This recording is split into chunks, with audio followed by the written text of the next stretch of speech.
Okay, so I want to talk about this idea of implied premises. Um, you'll hear these called a lot of different things. I think Lavin calls them assumed premises or missing assumptions. I don't like that term for some reasons I'll get into. You'll sometimes hear these called, you'll sometimes hear called them assumed premises. If people want to be really fancy and pretentious, they'll say enthymemes, which is a Greek term taken from Aristotle. Um, so if you ever see the term enthymeme, know that it's just this idea of implied or missing or assumed premises. All of these are getting at the same thing. I like the term implied premises for a few reasons I'll mention, but it's all the same basic idea. And so to introduce this, let me give you guys a few very simple, very simplified examples. All dogs are descended from wolves, so our little Fifi is descended from wolves. All right, so our premise is all dogs are descended from wolves. Conclusion is Fifi's descended from wolves, right? Now, if you think about this, there's a gap here, right, between these premises. I mean, maybe I should have given the animal here a different name than Fifi. Fifi's a dog's name. And if I called it Schmuppers or something, maybe it'd be easier. But premise one in and of itself gives no support to the conclusion. For it to provide any support to this conclusion about Fifi, we need to know something about Fifi, right? What do we need to know about Fifi? Well, that Fifi is in fact a dog, right? All dogs are descended from wolves. Well, on its own, that tells us nothing about Fifi, but once we know Fifi is a dog, it proves that she is descended from wolves. I guess Fifi could also, I don't know, I guess it could be the name of a male dog. He is descended from wolves. You know, could name your giant German Shepherd Fifi. I just think of a little Chihuahua or something, right? You know, but anyway, once we know that Fifi is a dog, we know that he or she is descended from wolves if premise one is true. On its own, premise one tells us nothing about Fifi.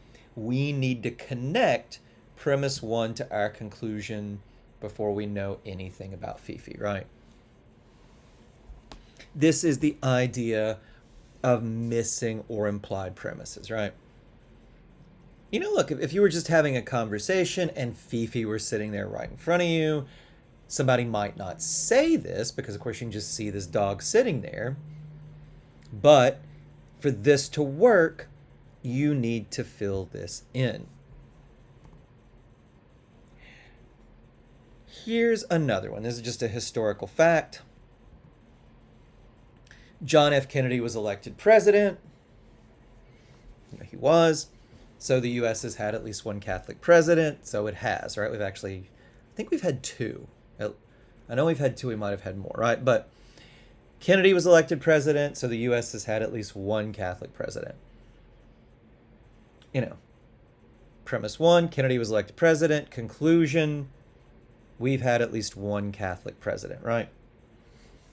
Now, look, on its own, we all read the history books. If you guys were paying attention in high school government and high school history, you'll remember that Kennedy was Catholic. It was a big deal. It was used against him. But this doesn't say it. For premise one to tell us anything about the U.S. having had at least one Catholic president, what would we have to know about Kennedy? We would have to know that Kennedy was not, or sorry, that Kennedy was a Catholic, right? Person who makes an argument like this might not say it because, look, it's common knowledge. We learned it in high school, hopefully. It's a thing we remember. People don't need to say it. But for the argument to work, You need this premise, right? And one thing we're going to do a lot of is when we have arguments with these implied premises, fill them in. Now, one thing I want you guys to notice, we'll talk about how you diagram implied premises in another lecture or two. We'll get into that. But something I want you to notice is that these all use conjoint support, right? Premise one tells us nothing about Fifi on its own. Once we have this other premise about what Fifi is, that she's a dog, it tells us a whole lot about her, right? Premise one tells us in and of itself, just taken very literally, it tells us nothing about whether the US has had a Catholic president. But once we add this other fact that John F. Kennedy was in fact a Catholic, well, then we know we have in fact had at least one Catholic president. All right. So missing premises, implied premises, well, why do we talk about them? I'll talk more about that. Sometimes, as these examples show, I think, that there's a lot of times we just have implied premises because something is common knowledge. We expect people to know it. If you know that I have this little animal named Fifi running around the house, I wouldn't name a dog that, right? But if we assumed I did, and that Fifi's a dog, you've seen Fifi a million times, then you just fill it in that she is in fact a dog, right? If you remember your high school government and history classes, you fill in, well, Kennedy was in fact Catholic, right? So sometimes we just don't fill in missing premises because there's no real reason to, right? We can't say everything that's common knowledge. If we did, talking about the most basic fact would take days and days and days, right? Part of the reason we have implied premises is that there's this background knowledge we assume people have. So there's perfectly innocent reasons that there might be implied premises. Sometimes, sometimes when there's innocent reasons, it might be good to spell them out just to make our reasoning clear. But, that's not the main reason we're on the lookout for implied or assumed premises.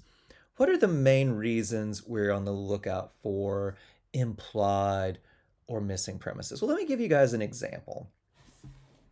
And look, this is an argument. I'm not a vegetarian. I don't have an agenda for vegetarianism.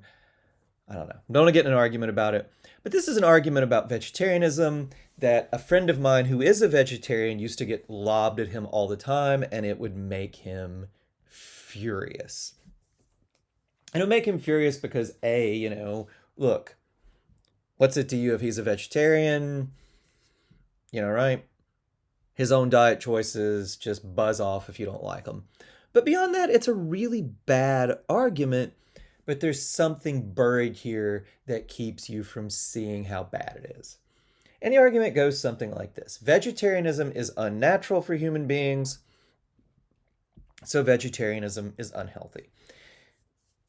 Now, we have to be precise what we mean by unnatural, but if we mean unnatural, if we mean, well, human beings in something like the state we evolved in, we are not herbivores. We will eat meat when it's out there. We'll even hunt to try to get meat, right?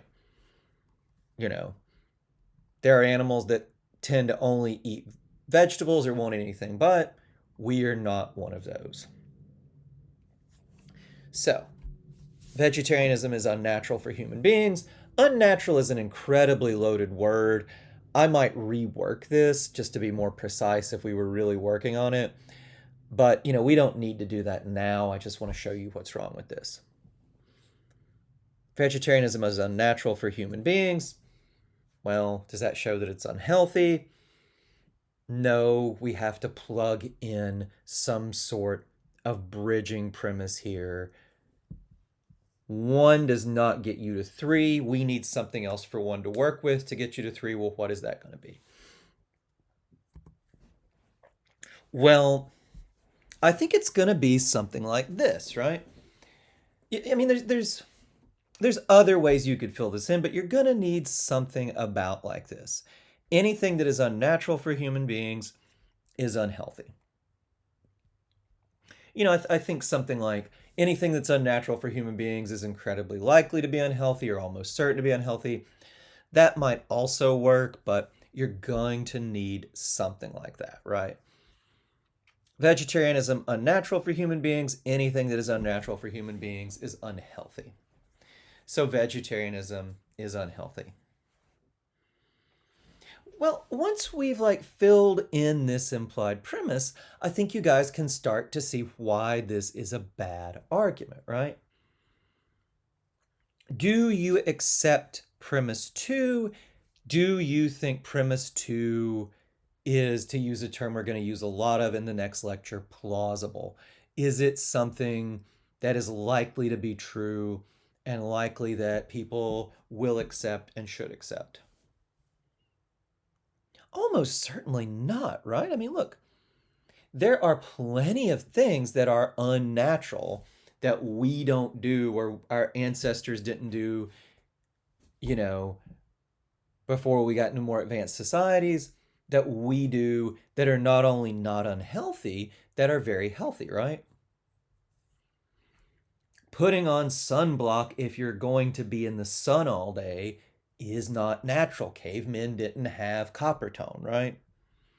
Nonetheless, not only is it true, not only is it false that putting on sunblock if you're going to be in the sun all day, especially if you have really fair skin, not only is it untrue that that's unhealthy, that's actually a really healthy thing to do, right?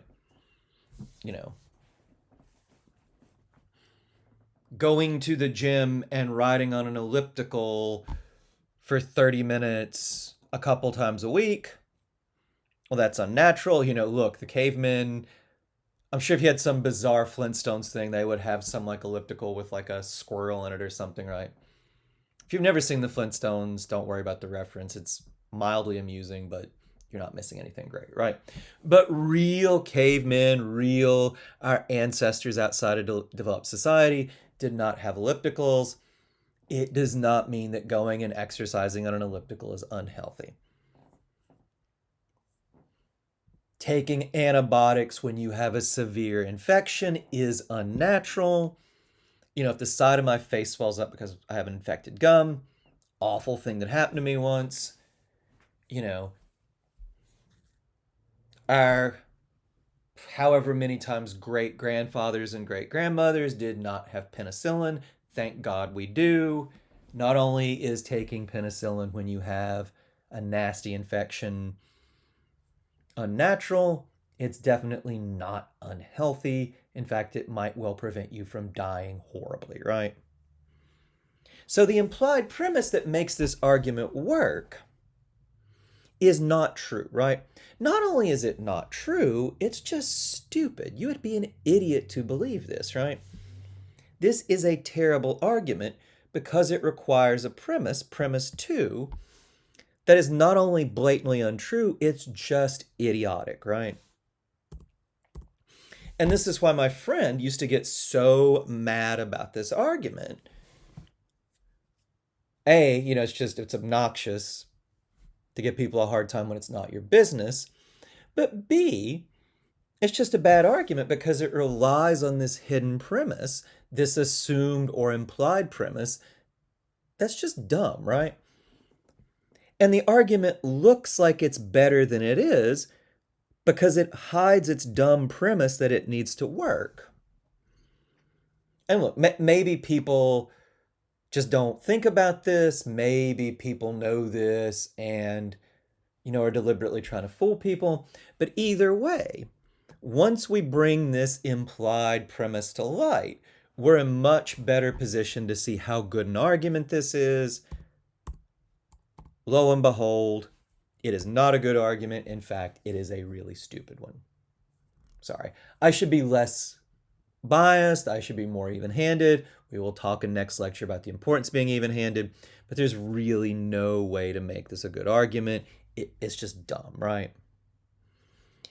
And learning to look for implied premises will put us in a lot better position to evaluate arguments, and especially importantly, to spot arguments that are really terrible, that, like this one, in a sense, might not look as terrible as they actually are because something is hidden and it might sneak by us if we're not on the lookout for implied premises. All right, that is the basic idea of implied premises. That's why it's important to look for them. In the next lecture, we're going to talk about how to fill them in. It is actually really, really, really tricky to do this. This is one of the hardest things that you're going to do in the class. I also think it's one of the most important, so we'll spend a bit of time on it, but just know this is not easy. There are a few reasons it's not easy. We'll talk about that in the next lecture, but it is very, very important. Okay, so we'll stop there. In the next lecture, we'll talk a bit more with some slightly more complicated arguments, how you fill in missing premises.